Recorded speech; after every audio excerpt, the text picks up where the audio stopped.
teologia, nós conhecemos o que são os atributos de Deus. O que são atributos? São as qualidades inerentes de uma pessoa. Hoje de manhã nós estivemos falando um pouco sobre personalidade e caráter, e até não entramos muito na questão do caráter não. Então o que são os atributos de uma pessoa? São as qualidades inerentes de uma pessoa. Quais são os atributos de Deus? Os atributos de Deus são variados, e nós dividimos os atributos de Deus em atributos comunicáveis e atributos incomunicáveis. Um dos atributos de Deus que talvez todos nós conheçamos é que Deus é amor. Deus é amor, e isso nós sabemos lá em João capítulo 3, versículo 16, o texto áureo da Bíblia diz que Deus amou o mundo de uma tal maneira que deu o seu Filho unigênito para que todo aquele que nele crê não pereça, mas tenha a vida eterna. Isso é um atributo de Deus. Deus, ele não somente tem amor, Deus é amor, e esse amor ele partilha conosco, e ele implanta esse amor em nós. Nós amamos também. Amamos o irmão, amamos a igreja, amamos a Deus, amamos a esposa e amamos de variadas formas.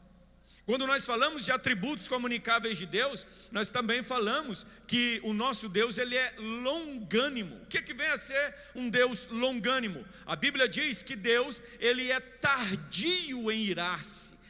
Nós também podemos ser tardios, ainda que em algumas questões nós às vezes revidamos na mesma hora. Alguém fala uma ofensa para a gente revida na mesma hora. Isso não é ser longânimo, isso aí já é ser pronto para a briga.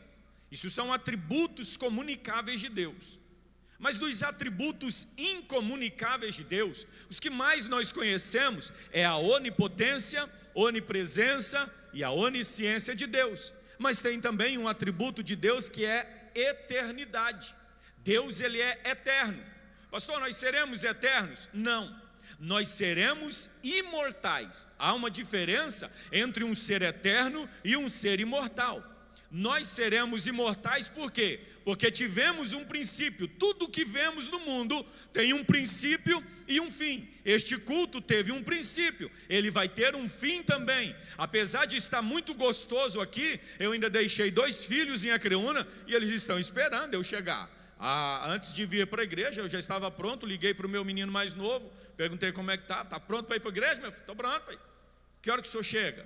Falei, daqui a pouco, meu filho. Olha a Deus para que a fumaça que está aí, uma queimada aí, não atrapalhe o meu retorno. Eu quero ver se eu durmo em casa. Apesar de estar tudo muito bom aqui, isso aqui tem um princípio, mas tem um fim. Quando nós falamos de algo que não tem fim, pode parecer para a gente, isso aí é uma coisa às vezes inconcebível, porque tudo que a gente vê tem um começo e tem um fim. Há uma grande certeza para os que estão vivos é que um dia morreremos, salvo aqueles que aceitarem a Cristo como Salvador e estiverem vivos no dia do arrebatamento da igreja, que a maior esperança da igreja é sermos arrebatados para o céu.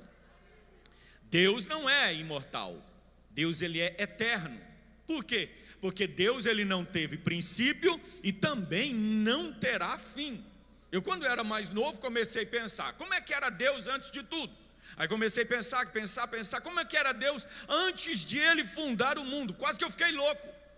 Por quê? Isso aqui não é coisa que a mente humana consegue conceber, mas o que nós sabemos pela palavra de Deus é que ele é eterno, ele não tem princípio e ele não tem fim. E o próprio Senhor Jesus, quando se apareceu a João lá na ilha de Pátimos, ele disse: eu sou o princípio e o fim, o alfa e o ômega. Ou seja, tudo começa em Deus e tudo termina em Deus. Glória a Deus por isso. Agora eu quero falar de um atributo de Deus que nós conhecemos muito, chamado presciência. A presciência de Deus é um atributo de Deus conhecer todas as coisas, desde o passado, o presente e o futuro. Irmãos, preste atenção numa coisa: tempo foi algo criado para o homem e por causa do homem. Na eternidade não existe tempo. O tempo terá fim. O tempo, essa contagem de tempo que nós conhecemos, isso vai ter um fim na consumação dos séculos, quando Deus reconstruir tudo e fizer novos céus e nova terra. Não existirá tempo mais, porque estaremos passando para uma outra dimensão, que é a dimensão espiritual. Deus, Ele conhece todas as coisas. Para Jeremias, ele disse: eu te vi no ventre da tua mãe, antes que você nascesse, quando os teus ossos eram entretecidos no ventre da tua mãe, eu te conheci, eu te chamei, e às nações eu te dei por profeta. Deus já nos viu muito antes de tudo acontecer. A onisciência de Deus é que Ele sabe de todas as coisas. Agora, sabe o que é maravilhoso disso aí? A Bíblia diz que Deus conhece todas as estrelas dos céus e as chama pelo nome. Deus também, Ele sabe a quantidade da areia do mar, ou da areia que está na praia do mar. Agora, sabe o que é mais interessante ainda? Eu fico maravilhado quando eu falo desse Deus, porque se fosse para nós hoje, e alguém chegasse aqui e perguntasse: quantas pessoas tem aqui? Até eu me atrevi a tentar contar, não dá nem para contar. Nem se fosse para nós, a gente começaria a contar 1, 2, 3, 4, 5. Aí a gente começa a contar por grupos, né? 3, 6, 9, 12, 15, 18, 21. Aí vai indo, daqui a pouco você perde. Se você chegar para Deus hoje e dizer, e perguntar, e Deus ainda quiser responder: Senhor, quantos grãos de areia tem na praia do mar? Deus não vai contar, porque Ele já sabe de cor. É a grandeza desse Deus a quem nós adoramos. Quando alguém pensa: esse povo é louco, por que grita tanto? Por que esse povo, no meio de tanta crise, ele dobra o joelho e ora? Por que esse povo, no meio de tanto problema, ainda ele consegue cantar? É porque nós adoramos a um Deus estupendo, maravilhoso, grandioso, que conhece a nossa vida na intimidade. É esse Deus que nós servimos. Agora vamos lá. A onisciência de Deus é o fato dele saber de todas as coisas. E o próprio Deus, quando nós acabamos de ler aqui, ele disse: eu sou Deus e não há outro semelhante a mim. Por quê? Não é só uma questão de ser grande. Ele disse assim: eu anuncio o fim antes do começo. Irmão, Deus é tão grandioso, Deus é tão poderoso, que no capítulo 3, versículo 15 de Gênesis, tem a maior promessa da Bíblia, que diz que da semente da mulher suscitará um varão, que pisará na cabeça da serpente e derrotará essa serpente. Irmão, isso foi lá no Gênesis 3,15. Aí quando Adão conhece a sua esposa, depois de sair do jardim, aí nasce um menino. O primeiro menino foi chamado Caim. Sabe por que está escrito na Bíblia que ela deu o nome de Caim? Ela disse assim: alcancei de Deus um varão, um homem. Sabe por que ela escreveu isso? Porque ela estava esperando que aquele Caim fosse o Jesus, o Messias prometido. Não era. Aí passam os tempos, nasce um menino chamado Sete. Pensa também a Eva que era o Senhor Jesus. Não era. Aí nasce um homem no meio de uma geração corrompida. Deus olha para a terra e viu um homem justo, Noé. Aí todo mundo pensou: Noé é o Messias prometido. Não era Noé também. Aí foram passando-se os tempos, foram passando-se os anos. Aí vem o profeta Isaías, é o profeta messiânico, o profeta que mais tem promessas e palavras a respeito do Senhor Jesus Cristo. Capítulo 9 de Isaías diz que Isaías profetiza o nome de Jesus. Ainda diz as qualidades de Jesus e alguns atributos de Jesus, quando diz: ele será um maravilhoso conselheiro, um Deus forte, um Pai da eternidade e o príncipe da paz. Isaías profetiza que Jesus viria, morreria, sofreria, mas ele também ressuscitaria. Ah, mas esse Jesus vai aparecer? Vai. Aonde vai aparecer? Aí Deus levanta o profeta Miqueias e diz: e tu, Belém Efrata, tu és a menor das cidades, mas não serás a menor, porque de ti procederá um varão, um Messias prometido. Onde Jesus ia nascer? Na cidade de Belém. Isso aí, irmão, foi profetizado centenas de anos antes de Jesus aparecer na terra. Quando os pastores vieram e estavam lá, aí veio os anjos dizendo: olha, não turbeis, não temais, eis que vos trago uma nova de grande alegria, porque na cidade de Davi, que cidade era essa? Belém de Judá, nasceu hoje o Cristo, o Salvador. Aí chegam os magos procurando em Jerusalém, onde é que estava o Messias. Ô irmão, estava profetizado na Bíblia. O que aqueles magos estavam fazendo em Jerusalém, irmão? O que aqueles magos tinham que conversar com Herodes? Por causa de um erro de interpretação dos magos, morreu mais aproximadamente 2.000 crianças na cidade de Belém, porque Herodes mandou matar todas as crianças de 2 anos para baixo. Por quê? Estava profetizado na Bíblia. Sabe, deixa eu te dizer, sabe o que é a presciência de Deus? A presciência de Deus é tão grande que ele profetizou para Ciro, dizendo: assim diz o Senhor a Ciro, meu ungido. Irmão, sabe quando que Deus disse isso? 150 anos antes de Ciro nascer. E você está achando que pode esconder de Deus. E nós achando que podemos dizer para Deus: Senhor, eu não quero isso, Senhor, eu escolho isso. Irmão, perdoe-me dizer nesta noite, às vezes nós cometemos um erro muito grande. Nós estamos lidando com um Deus poderosíssimo, um Deus que faz todas as coisas, um Deus que pega a terra na palma das suas mãos, que conta as estrelas e sabe o nome de uma a uma, sem errar o nome dela. Eu sou filho de um pai que tem 7, eu sou filho de um pai de 7 filhos. Eu sou lá de uma casa de 7 irmãos. E de vez em quando meu pai estava meio turbado lá, ia chamar o nome de um, chamava o nome dos 7. Eu falava: gente, meu pai não consegue ver o nome. Irmão, eu tenho 3. Aí tem dia que eu falo: Azabner, é Asaf, Samuel e Abner, irmão. Chama os 3, é só 3, e eu erro o nome. Deus conhece as milhares de estrelas e não erra o nome delas. É esse Deus que nós glorificamos Ele nessa noite e dizemos: volta logo, Jesus, nós temos saudade de casa. Agora deixa eu dizer uma coisa que pode surpreender o teu coração. Deus, Ele não conhece apenas o passado. Deus não conhece apenas o presente. Aliás, deixa eu dizer uma coisa: Deus já sabe o que vai acontecer na tua vida daqui até a meia-noite. Ele já sabe. Deus sabe o que está dentro dos planos do teu coração, do que você vai fazer essa noite. É por isso que a gente fala: Senhor, eu falei para meu filho, ora para Deus abrir os caminhos para me chegar em casa, porque eu não sei se eu chego em casa ainda hoje. Deus sabe.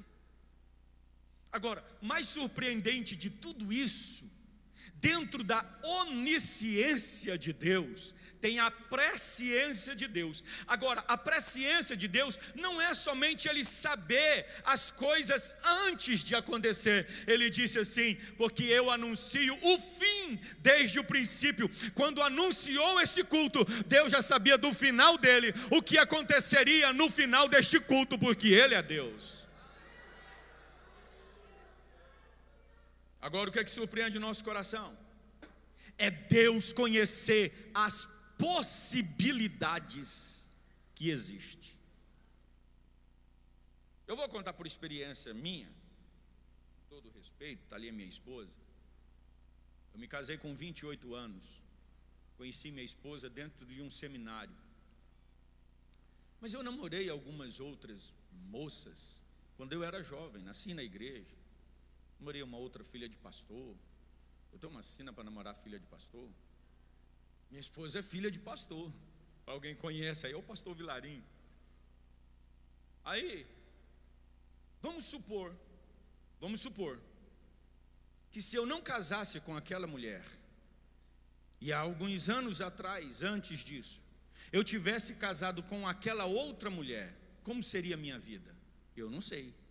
Mas você sabia que Deus sabe? Ele conhece todas as possibilidades. Você quer ver uma coisa? Davi estava fugindo de Saul. Saul armou um exército. Davi foge para uma cidade dos filisteus chamado Aquis. De Aquis, Davi vai para uma cidade chamada Nobe, aonde estava a tenda do Senhor. Aí chega a notícia para Saul: Davi está em Nobe. Aí Davi tem que fugir. E tem uma cidade chamada Keila na Bíblia. A cidade estava em guerra e Davi tinha um exército de 400 homens. Davi vai para aquela cidade, peleja contra os inimigos da cidade chamada Keila. Aí o rei da cidade fala assim: Davi, já que você nos deu livramento, mora aqui conosco.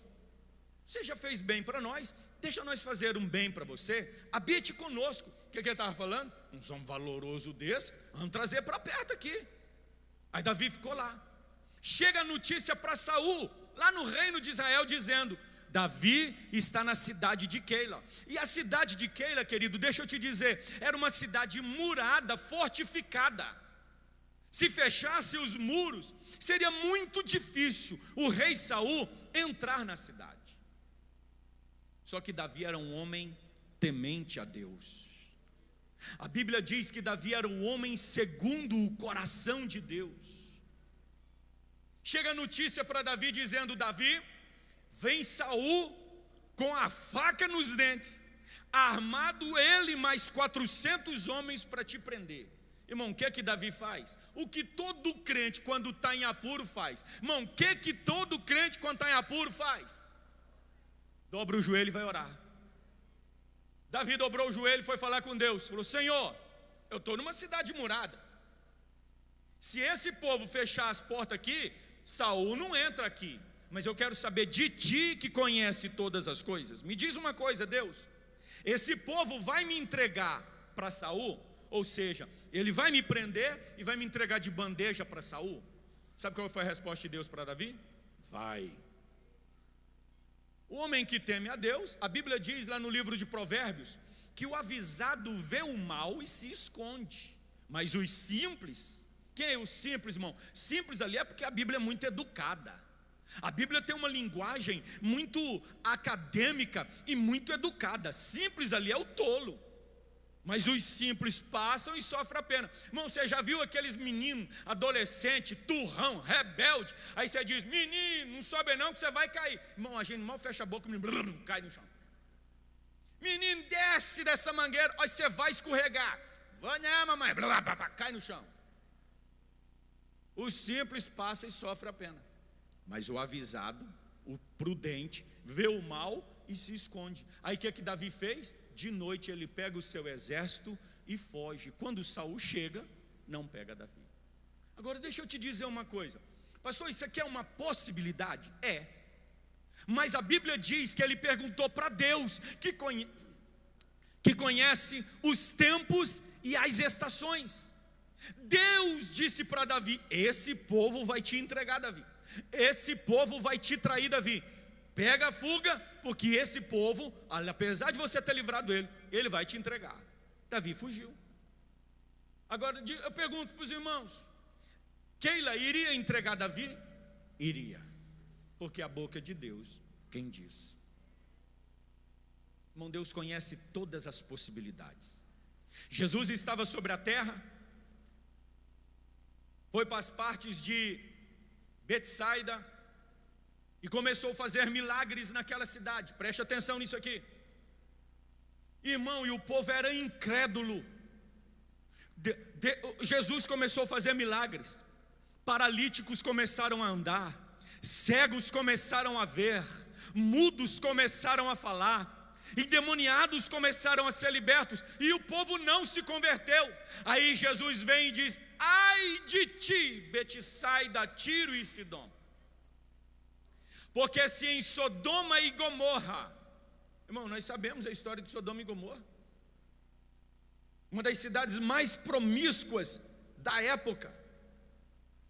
Sodoma e Gomorra, Adimá e Zeboim foram destruídos por fogo, por causa da maldade que havia em Sodoma e Gomorra, porque eles não se converteram. Não é porque não houve pregação lá, tinha. A Bíblia diz, lá no livro de Tiago escreve que o justo Ló afligia o seu coração todos os dias por causa da maldade daquela cidade.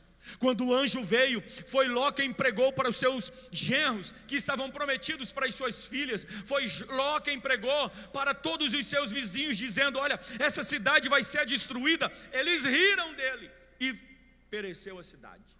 Aí vem Jesus, praticamente 1600 anos depois, e Jesus diz assim: se tivessem feito os milagres que vocês viram em Sodoma e Gomorra, digo-vos que aquela cidade não seria destruída. Sabe por quê? Deus sabia que lá em Sodoma e Gomorra, se tivessem feito os milagres naquele lugar, aquele povo tinha se convertido, e assim como Nínive, ela não teria sido destruída. Sabe o que é isso? Uma possibilidade.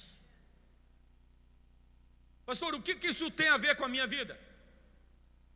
O apóstolo Tiago, no capítulo 5, ele diz: ei a vós que dizeis, hoje ou amanhã iremos a tal cidade, lá compraremos, venderemos e negociaremos. Aí ele diz assim: ao invés disso, devias dizer, se o Senhor quiser e nos permitir, faremos isto ou aquilo. Você está entendendo? Irmão, por que nós questionamos as coisas de Deus? Ah, pastor, eu tenho medo de saber a vontade de Deus. Irmão, Deus revelou os 4 últimos impérios mundiais para Daniel. Deus revelou o que haveria de acontecer no fim do mundo. Pastor, o senhor crê na Bíblia? Eu creio. Agora eu vou te provar por que eu creio na Bíblia. A Bíblia diz que Jesus viria, ele veio. A Bíblia disse aonde Jesus ia nascer, e aonde a Bíblia diz que Jesus ia nascer, nasceu. A Bíblia chamou Ciro 150 anos antes de Ciro nascer, e quando Ciro nasceu, Ciro fez o que Deus havia determinado na sua palavra. Eu creio nessa palavra, porque ela é infalível, ela é inerrante, e ela mostra o caminho para o céu. Eu creio no Deus que essa palavra diz, porque o Deus dessa palavra, Ele já tinha profetizado todas as coisas, Ele conhece todas as possibilidades. E eu quero chamar a sua atenção para cá nessa noite, preste atenção.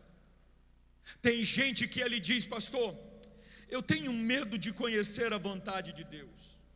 Eu estava ministrando aula semana atrasada, dentro da sala de aula, estava falando disso aqui junto com alguns irmãos.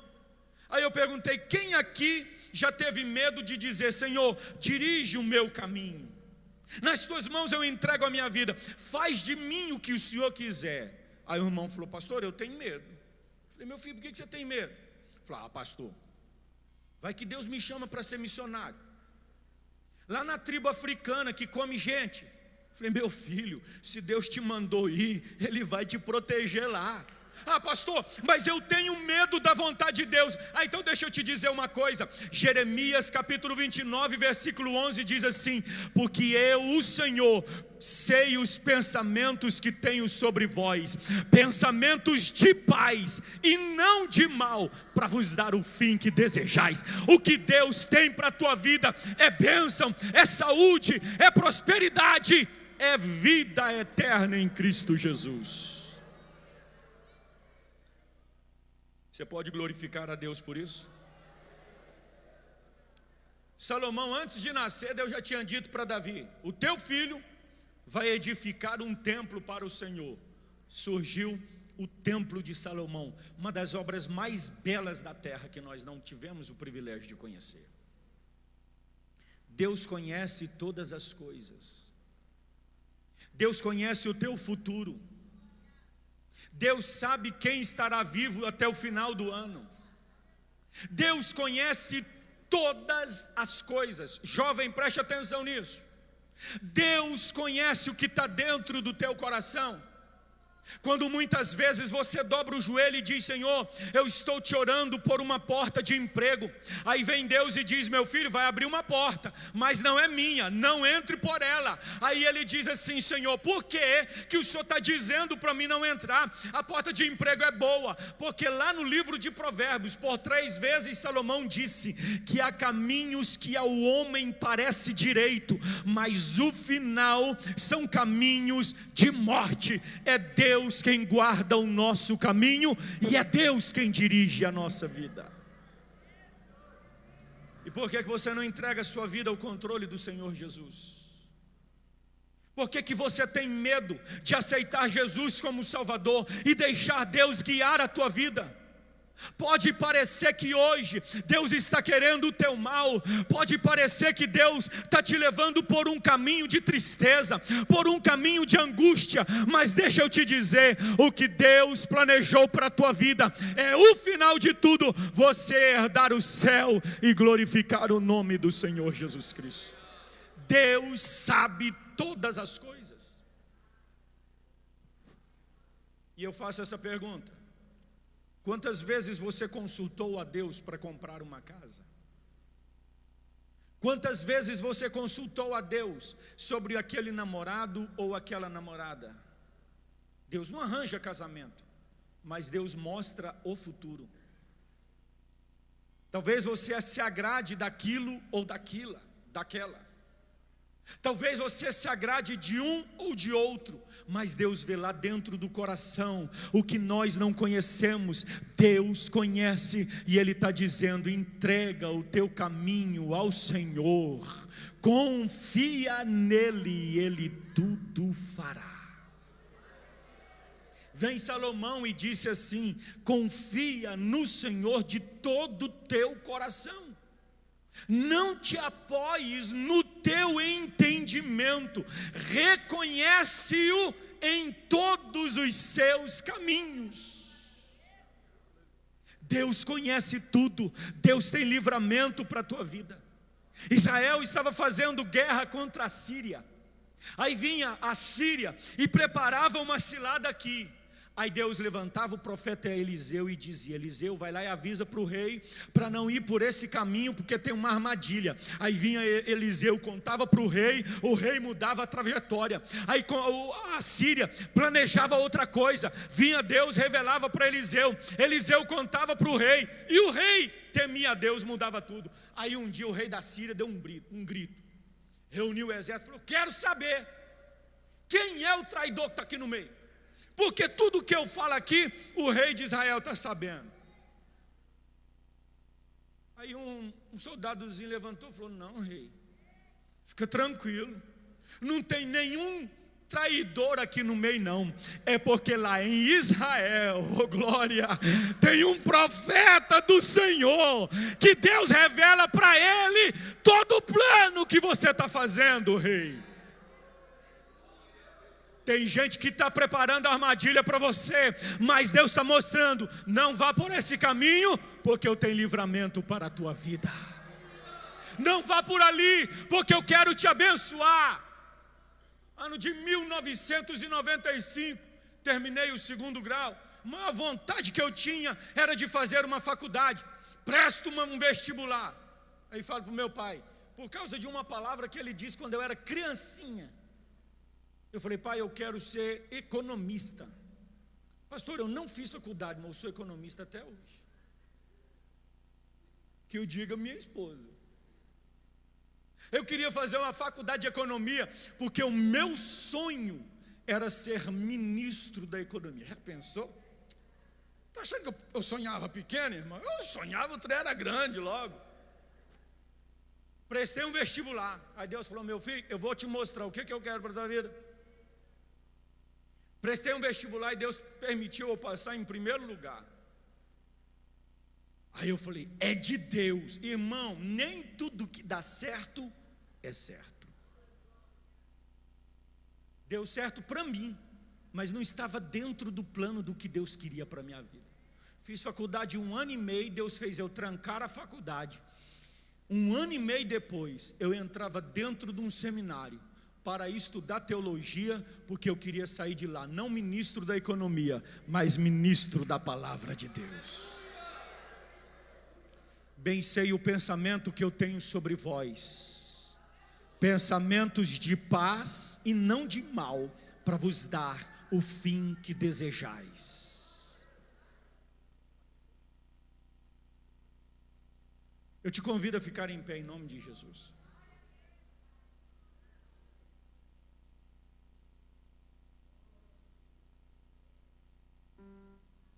Se você está achando que foi um acidente de percurso, você está aqui nessa noite, eu vou te dizer baseado na palavra de Deus, não foi. Deus planejou este dia para te trazer aqui. E sabe por que Deus te trouxe para este lugar? Porque Deus conhece o teu coração.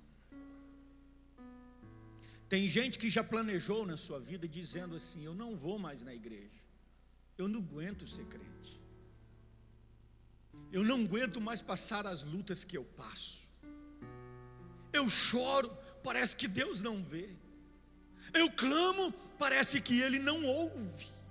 Mas deixa eu te dizer, Deus te conhece na intimidade. Quando ninguém viu o teu choro, Deus viu. Quando não saiu palavra do teu coração, Deus ouviu o choro do teu coração.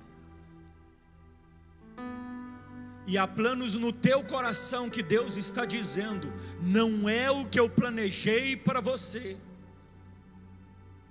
não é o que eu quero para a tua vida. Para muitos, Deus está dizendo: eu te escolhi antes de você nascer.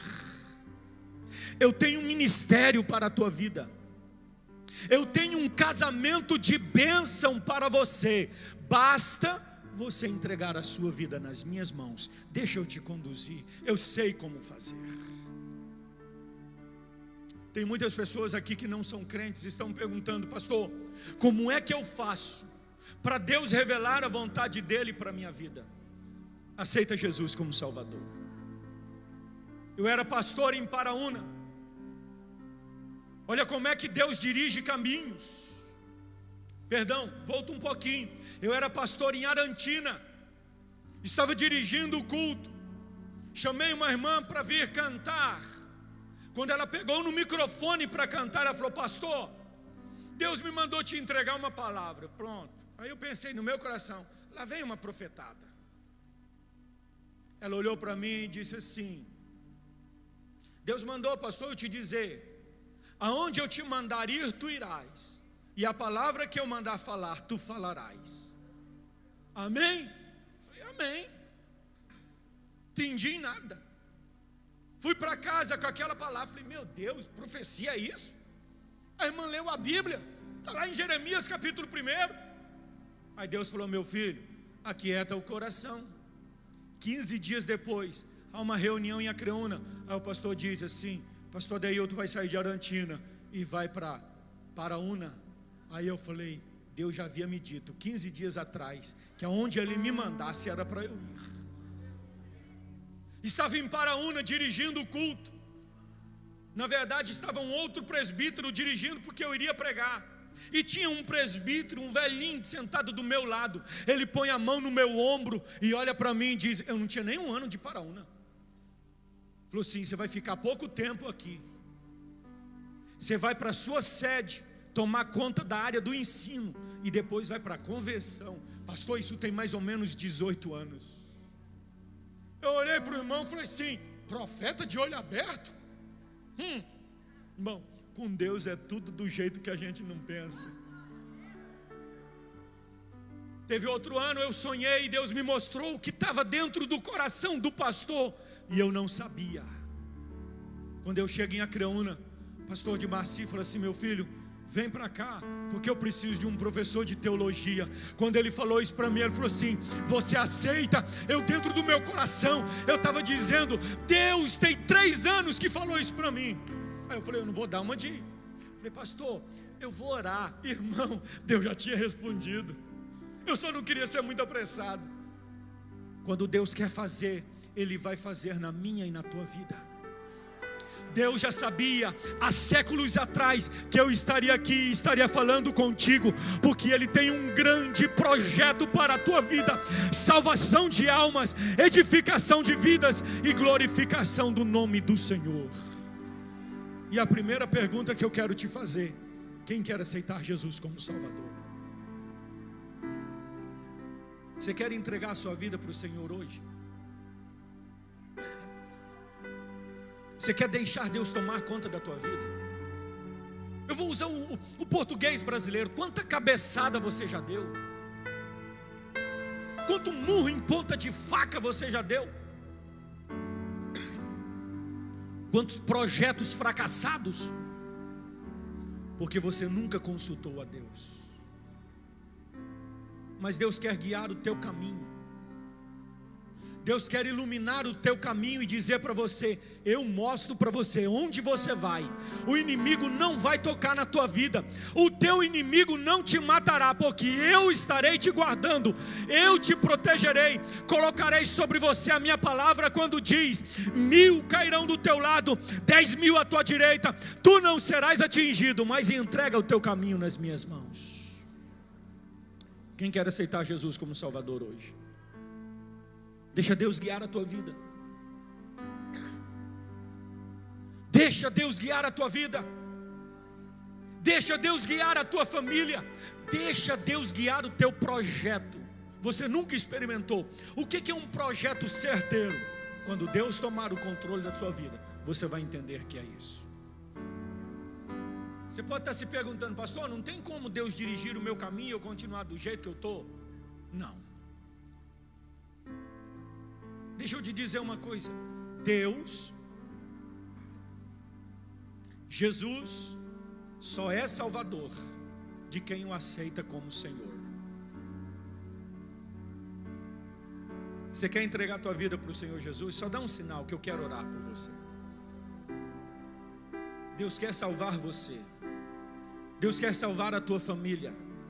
Deus quer fazer você entrar em uma aura de glória e você entender o que é uma realidade, uma felicidade plena e real. É isso que Deus quer fazer com você. Tem alguém para Jesus? Enquanto você decide, eu quero perguntar para você que é crente: quantas vezes você negou o projeto de Deus na sua vida? Quantas vezes, jovem, que Deus já te deu os sonhos pela madrugada, te mostrou você cantando, você pregando, você evangelizando, e você acordou e disse: isso não é para mim. Deus está confirmando essa palavra na tua vida hoje, e está dizendo para você: meu filho, não temas, eu sou contigo. Você quer entender o que é Deus na sua vida? Você quer deixar Deus dirigir? Eu te convido a vir aqui na frente. Eu vou orar pela tua vida hoje. Pastor, eu tenho alguns projetos, eu quero que Deus me revele pela madrugada. Eu vou orar e Deus vai te dar sonhos espirituais. Você vai contemplar a glória de Deus na sua vida. Mas isso é para quem crê e para quem quer. Você quer? Sai do teu lugar agora e vem aqui. Eu quero orar pela sua vida rapidinho, porque o nosso tempo já extrapolou. Só quem entende que Deus está te chamando, mas você tem medo, você está dizendo: pastor, eu não dou conta. Não dá mesmo não. Deixa Deus, porque Ele é suficiente, dele é o Todo-Poderoso. Olha que maravilha, tanta gente aqui vindo entender o que é o projeto de Deus na sua vida. Venha, porque você vai entender o que é Deus dirigir a tua vida, o que é Deus falar para você, o fim, antes de você entrar naquele negócio. Deus vai dizer para você: meu filho, eu vou te revelar, vai dar assim, assim e assim, não entra. Aí você vai entender que Deus comunica com os seus servos, e Deus comunica com a sua igreja. Está vindo gente, eu estou esperando você chegar. Eu quero orar com você. Começa, fecha os teus olhos e começa a falar: Deus, revela a tua vontade na minha vida. Deus, revela os teus projetos para mim. Eu entendo que o Senhor me chamou, eu entendo que o Senhor me escolheu. Eu quero algo grandioso do Senhor na minha vida.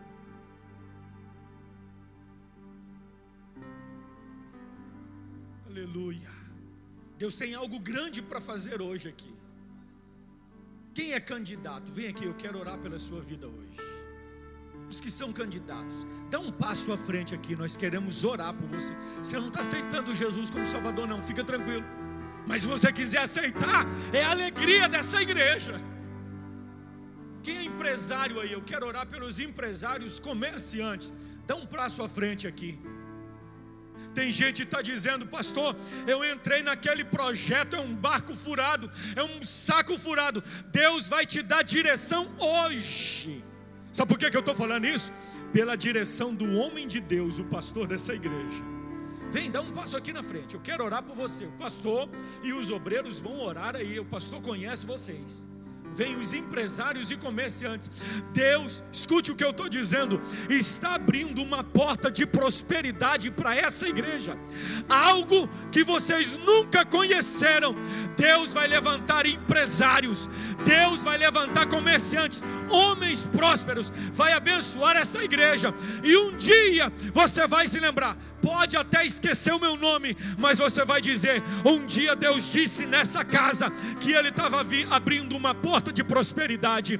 E é isso que Deus vai fazer na sua vida. Venha, venha. Vieram todos?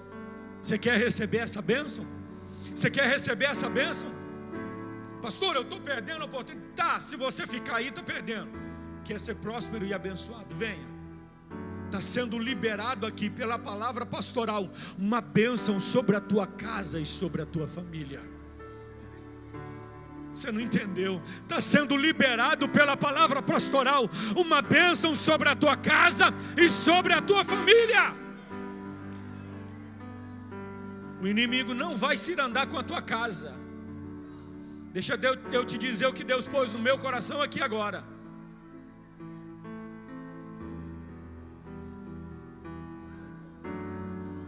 Escute isso.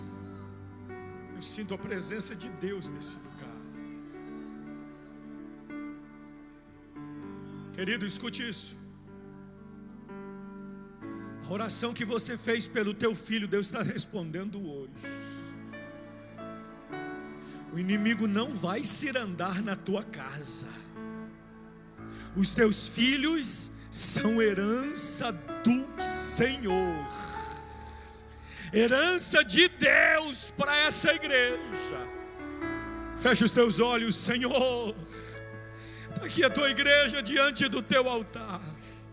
Aqui tem jovens, senhoras, senhores, que estão se colocando diante de ti, estão dizendo: Deus, eu quero que o Senhor controle a minha vida. Ah, Senhor, eles estão dizendo: Deus, eu quero perder o medo de fazer a tua obra e padecer, porque eu sei que o Senhor há de sustentar os teus servos. Meu Deus, em nome do Senhor Jesus, há uma palavra liberada sobre este povo nessa noite. Uma palavra de bênção, uma palavra de prosperidade está caindo por terra. Palavra de maldição está caindo por terra. Palavras contra a tua vida, contra a tua casa, contra a tua família.